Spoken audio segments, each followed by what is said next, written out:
Alors, comme je disais, Fablim, c'est une association loi 1901 qui rapproche sciences et société sur les questions de transition agroécologique et alimentaire. Et donc, nous montons, nous participons, nous coordonnons, nous agissons dans différents projets de recherche participative qui associent aussi bien des établissements d'enseignement supérieur et de recherche que des associations de développement local, des agriculteurs, des professionnels divers et des citoyens. Et donc, sur notre site internet, que vous découvrez là, vous avez une section qui s'appelle « Ressources ». Dedans, je publie régulièrement les différentes parutions qu'on a, donc notamment on en a mis quelques-unes sur la table que vous pouvez retrouver au format PDF, et les ressources partenaires, par exemple, de nos collègues d'INRAE, en lien avec nos projets. Et enfin, vous trouverez dans Ressources les différents sites YesWiki. Donc en fait, si vous ne retrouvez pas le site YesWiki dont je vais vous parler pour le projet Compétences céréales locales, vous allez sur notre site, Ressources, et vous avez le YesWiki. Vous avez également une section projet, où vous pouvez découvrir les différents projets de Fablim. Et j'ai tendance à représenter Fablim un peu comme ça. C'est-à-dire que c'est une entité qui est en interrelation avec beaucoup de monde, beaucoup d'acteurs différents, aussi bien des professionnels des filières agricoles et alimentaires que des représentants de la société civile, des collectivités, le monde de l'économie sociale et solidaire. On travaille beaucoup, par exemple, sur la question des tiers-lieux nourriciers. Et la recherche, l'enseignement supérieur et la recherche. Donc en fait, notre mode opératoire peut se résumer en 3 grandes étapes. D'abord, on travaille sur de l'incubation de projets, donc ça peut être plus ou moins long, ça peut être 6 mois, ça peut être 2 ans, en fonction des dynamiques à l'œuvre, en fonction de la maturité de la réflexion, en fonction du temps d'animation que ça prend et de la recherche de fonds associés. Ensuite, on a ce qu'on appelle l'expérimentation collective qui nous permet de mener collectivement un projet et de produire surtout, ce qui est important pour nous, de la connaissance partagée. Connaissance que pour nous, on ne produit qu'en open source. Voilà. Et donc cette connaissance open source est aujourd'hui largement accessible via notre site internet, via les sites internet YesWiki et différentes parutions qu'on propose, de même que les journées d'échange qu'on organise ou les formations. Donc les sujets pour lesquels on nous connaît, c'est en particulier la reterritorialisation des filières alimentaires, mais également on travaille actuellement beaucoup sur les questions de reconquête de la biodiversité sauvage. Et Fablim, c'est important de le dire, travaille à une échelle méditerranéenne française et en coopération transnationale avec d'autres pays du Sud, du Sud par rapport à la France, donc Nord-Méditerranée principalement. Et du coup, sur ce projet Reconquête de la biodiversité sauvage, on travaille avec des Portugais, des Espagnols, et on est, on va dire, en recherche permanente de nouveaux partenaires sur ces sujets. On a un projet qui a émergé d'une initiative ESS marseillaise qui s'appelle Livre Azou et qui nous a amené à bosser sur la question, en tout cas les enjeux de mutualisation et décarbonation de la logistique pour l'approvisionnement alimentaire urbain. Comme je le disais, on travaille sur les contributions citoyennes, ou en tout cas la contribution des tiers-lieux nourriciers aux dynamiques de démocratie alimentaire et de transition des territoires. Et enfin, on est très impliqué dans le RMT alimentation locale via 2 groupes, notamment le groupe formation et le sous-groupe filière. Et donc, du coup, ça nous amène à travailler à différentes échelles, que ce soit des échelles très locales, Marseille, Montpellier, Carcassonne, des échelles plus larges, interrégionales, transnationales, nationales, etc. Maintenant, un petit focus sur le projet qu'on a appelé Compétences céréales locales. Donc, c'est un projet, je le mets tout de suite, c'était un projet triennal. Donc là, en l'occurrence, ça ferait 4 ans, mais c'est parce qu'on a mordu quelques mois de plus sur 2023. Normalement, c'était un 2019-2022. Donc ce projet Compétences céréales locales avait pour finalité de parvenir à une meilleure reconnaissance des compétences spécifiques des acteurs des filières céréales locales et aussi de trouver des voies de développement des compétences qui soient adaptées aux réalités et aux spécificités de ces filières. Et enfin, nous, ce que nous souhaitions, en fait, c'est mettre à disposition une boîte à outils qui permette de mieux connaître et de renforcer, développer ce type d'initiative. Donc, on a travaillé en Occitanie sur différents cas d'études. Donc, je vais les citer, ils sont là pour la plupart. C'est la filière Moulin-Pomerol que vous avez vue ce matin, la filière Méjanette, farine du Méjean sur le Cosméjean, également la filière l'Odyssée d'Angrain. Et on a choisi une filière de diversification qui s'appelle Chambre Gardois Et Chanvre-Gardois, on l'a intégré tout simplement parce qu'on trouvait que c'était une rotation agronomiquement intéressante pour les céréales. Et donc, du coup, on l'a étudié comme, on va dire, une culture de diversification. Voilà. Le projet, on l'a conduit en 3 étapes qui ont été vraiment importantes. Et je dirais que ça n'y paraît peut-être pas, mais là, pour le coup, c'est un projet qui est hyper partenarial et surtout qui a mobilisé énormément de ressources humaines. Parce qu'on a eu des services civiques, on a eu des stagiaires, on a eu des CDD, on a eu des chercheurs, on a eu des permanents dans toutes nos équipes, des associations partenaires et des institutions partenaires, donc INRAE, le CAFOC. Et la première étape, ça a été une étape où on a énormément battu la campagne pour réaliser des entretiens de terrain afin de mieux comprendre quels sont ces métiers. Donc en fait, on a étudié les métiers à partir d'entretiens aussi bien avec des agriculteurs que des transformateurs, premier, deuxième transformateurs, que d'autres fonctions, support aux dynamiques de filière. Et on a essayé d'approfondir, y compris en allant questionner les questions de genre, sur la place des femmes dans les métiers des céréales au sein de ces filières, avec des résultats dont je vous parlerai qui sont assez contrastés. Et ensuite, cette qu'on appelle gestion prévisionnelle des emplois compétences nous a permis d'identifier un certain nombre de compétences bien maîtrisées, mais également de compétences en tension. Et donc, à partir de là, on a construit des programmes de formation présentiels ou distanciels pour les professionnels, mais aussi les agents de développement agricole. Et enfin, on a centralisé toutes les productions au travers d'une plateforme YesWiki qui nous sert d'espace de documentation, d'espace de formation et d'espace également de mise en relation. Donc c'est ça qui est intéressant, c'est que c'est un projet qui nous a permis en fait d'aboutir à des choses assez opérationnelles qui vont vivre au-delà via le projet Céréales Locales 2 dont je vous ai parlé ce matin. Voilà, donc ici représenté le schéma de filière et les différents acteurs, en tout cas, qu'on est allé regarder, interroger. Et la particularité, parce que bien souvent on se dit, mais c'est quoi qui fait la singularité de ces organisations ?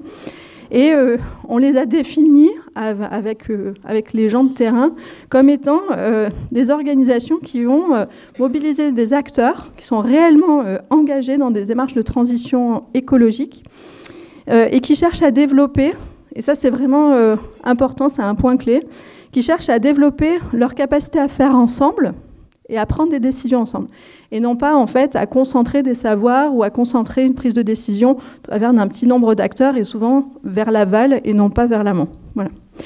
Et pour ça, pour définir en fait quel était ce type de filière collective auquel on s'intéressait, on a posé des critères d'une charte. Donc je vous ai mis le lien en bas là de la charte de notre projet et des filières auxquelles on s'est intéressé. Et donc c'est cette charte qui va continuer à vivre au travers du projet Céréales Locales 2. Alors comme savoir-faire spécifique qu'on a identifié au travers de nos entretiens, j'imagine que vous allez vous retrouver. Tout d'abord, c'est la question du choix des variétés. Comment est-ce qu'on choisit des variétés en fonction des conditions pédoclimatiques du territoire, en fonction également des outils de travail, en fonction du dialogue aussi avec les boulangers et des attentes des consommateurs.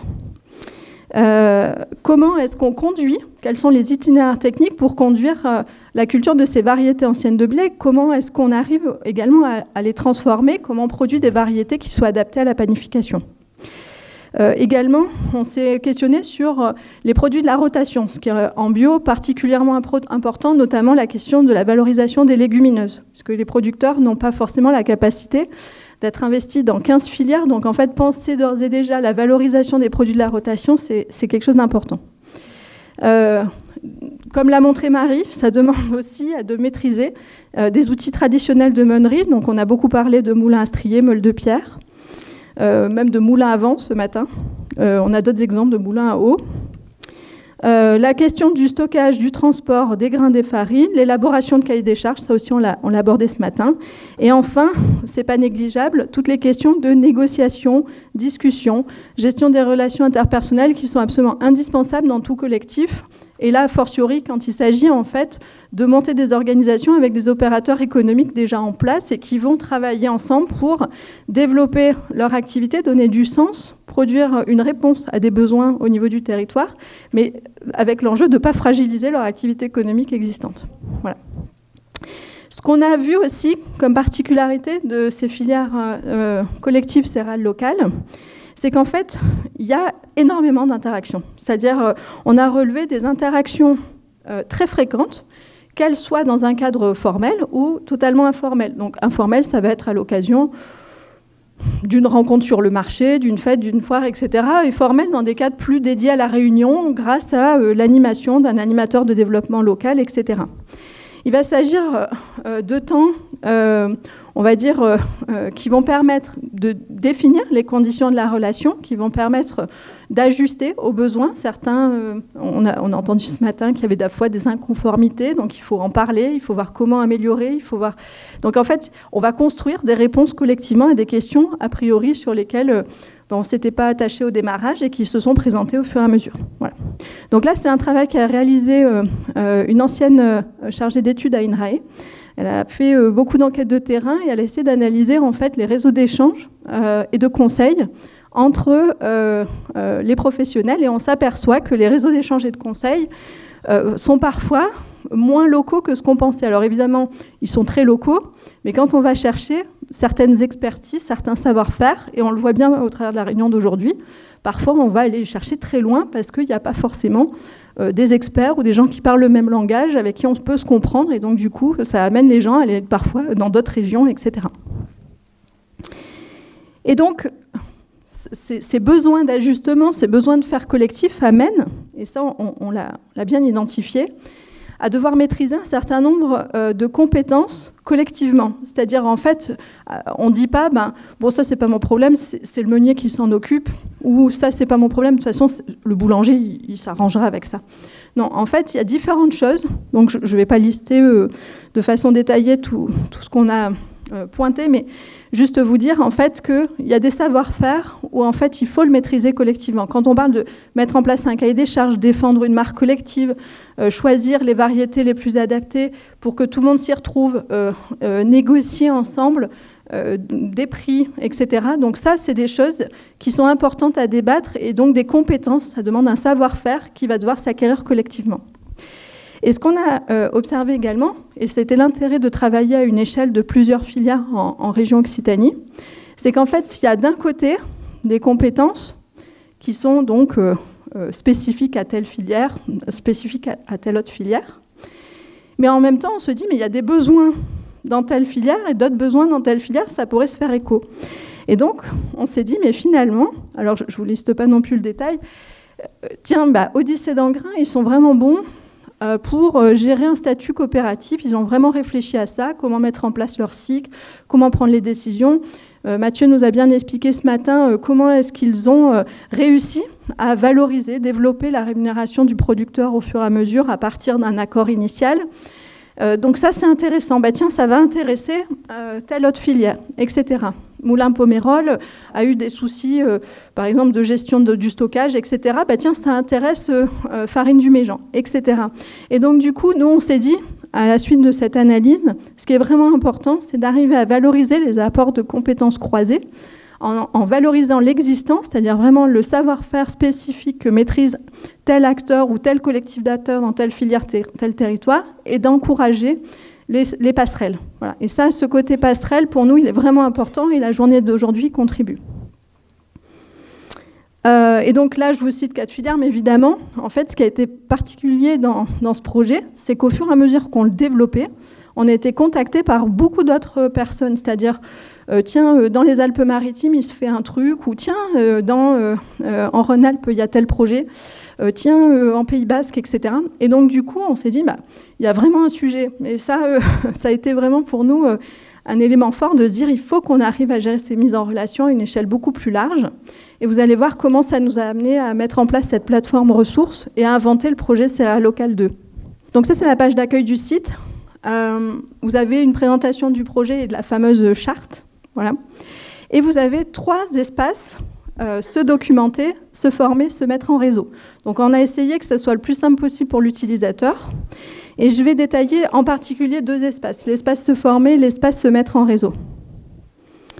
L'espace se former, en fait, il comprend à la fois un recensement des formations qui nous ont été citées par les professionnels de terrain comme les plus utiles, ou celles qu'ils ont réalisées, suivies, mobilisées dans le cadre de leur parcours et de leur apprentissage. Donc on les a recensées. Donc on a une espèce de banque de formation existante. Ensuite, il y a les formations qu'on a créées, qui sont des formations présentielles. Donc on a créé à peu près 12 fiches pédagogiques et on en a testé à peu près 6 en situation réelle. Et ensuite, il y a celles qu'on a créées en module e-learning, sous forme un peu de MOOC. Et là, je vous présente les 6 modules que vous pouvez suivre et qui sont vraiment décomposés comme un MOOC avec des petits modules, des petites séquences. Et ça a demandé pas mal de vidéos parce que du coup, on a voulu filmer les gestes du métier, avoir des témoignages. Et à chaque fois, on a un processus d'évaluation qui permet de suivre en fait ces apprentissages. Et il faut savoir que pour toute cette activité formation, on a été partenaire du CAFOC de Montpellier, donc, qui est spécialisé dans la formation continue. Et ça nous a été très utile pour la conduite de la démarche de gestion prévisionnelle des emplois et des compétences, mais également l'élaboration, le test des formations jusqu'à leur évaluation. Et après, là, je vous montre l'espace se mettre en relation. Et donc ça, pareil, ça s'appuie sur 2 mouvements. Un premier mouvement, ça a été, au travers de nos entretiens, identifier en fait qui parle avec qui et qui demande des conseils à qui semble compétent pour renseigner sur tel ou tel sujet. Donc ce qu'on a fait, c'est qu'on a créé une plateforme de mise en réseau où chacun peut dire « je recherche une compétence » ou « j'offre une compétence ». Et à partir de là, en fait, vous allez voir, on a tout un cheminement qui permet de guider l'utilisateur jusqu'à trouver potentiellement soit un formateur, soit un accompagnateur, soit un professionnel qui pourrait avoir la réponse. Pour les professionnels, pour pas trop saturer si jamais il y a beaucoup de demandes, on a imaginé un système en fait de valorisation plutôt de sollicitation collective qu'individuelle pour encourager autant que faire se peut à faire du collectif chaque fois que c'est possible. Je vais faire un petit aparté tout de suite pour vous présenter le site internet. Voilà, donc c'est ce que je vous montrais là. Si vous allez, donc, ce qui est intéressant, c'est qu'on a créé pour chaque rubrique, donc se documenter, se former, se mettre en réseau, un thésaurus d'indexation de données. Donc ça permet que vous puissiez facilement retrouver le même système d'archivage de la donnée dans quelques sections que vous vous trouviez. Et on verra comment dans le projet Céréales Local 2, le fait d'avoir créé ce thésaurus présente un gros intérêt. Dans la rubrique se former, comme je vous le disais, vous avez ici la liste des formations, donc qu'on a recensées comme étant intéressantes. Vous avez des filtres de tri sur la droite qui vous permettent de voir si ça correspond plutôt à des formations sur de la production agricole, tri, stockage, meunerie, etc. Et à qui est-ce que ça s'adresse. Et en dessous, vous avez toutes les fiches pédagogiques des formations qu'on a créées, qui sont totalement open source et que chacun peut récupérer, adapter à son propre territoire. Ça peut être, par exemple, j'en sais rien, moi, le CIVAM Pays Basque, puisque j'ai vu qu'ils étaient là, qui récupère une fiche pédagogique pour sa formation Vivea. Et l'idée aussi, c'est grâce à notre espace de mise en relation, trouver les personnes compétentes éventuellement pour intervenir. Voilà. Et en fait, pour pouvoir accéder au module e-learning, il faut se connecter. Alors moi, je suis déjà connectée, c'est bien. Donc vous cliquez sur module e-learning et là, en fait, vous avez la possibilité de rentrer dans chacune des boîtes. Et comme je vous le disais, en fait, chaque boîte est organisée comme un MOOC. Et vous pouvez même à la fin générer votre e-book à partir des contenus qui vous ont paru utiles et que vous voulez retrouver en PDF sur votre disque dur pour les relire plus tard. Voilà. Donc c'est vraiment quelque chose que vous pouvez tester et surtout sur lequel vous pouvez nous faire un retour. Parce qu'en fait, c'est un espace qui a vocation à évoluer au fur et à mesure des sollicitations, des demandes et des tests de formation. Voilà. Et donc ici, après, on va se retrouver dans l'espace annuaire. Et là, c'est organisé de telle sorte que vous avez un espace vert où c'est vous cherchez des informations sur une compétence, donc vous cherchez des compétences, vous offrez des compétences et la cartographie des initiatives. Donc pour l'instant, il n'y en a pas beaucoup parce qu'on fait ça de façon très incrémentale. Mais par contre, vous pouvez très bien nous solliciter ou décider de vous référencer. Et nous, il n'y a aucun problème. Tout est organisé par thésaurus. Il suffit simplement d'indiquer sur quelles compétences vous avez potentiellement des savoir-faire à partager. Je reviens à mon diaporama. Donc, le site internet, c'est cerealeslocal.org. Et vous le retrouverez, c'est en haut.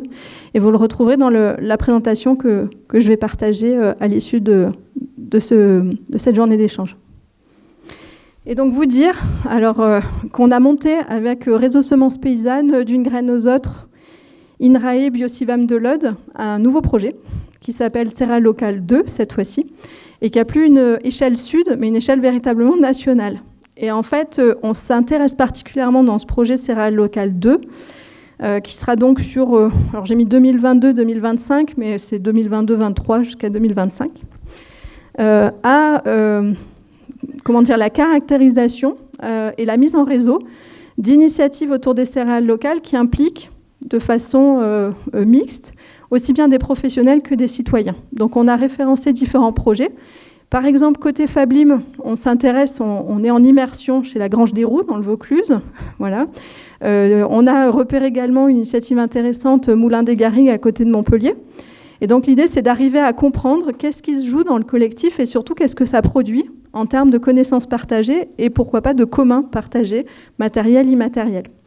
Et donc ça, en fait, c'est quelque chose qui est décliné à l'échelle de différentes initiatives. Par exemple, je sais que Réseau Semences Paysannes est en immersion chez Triticum en Seine-Maritime. Voilà.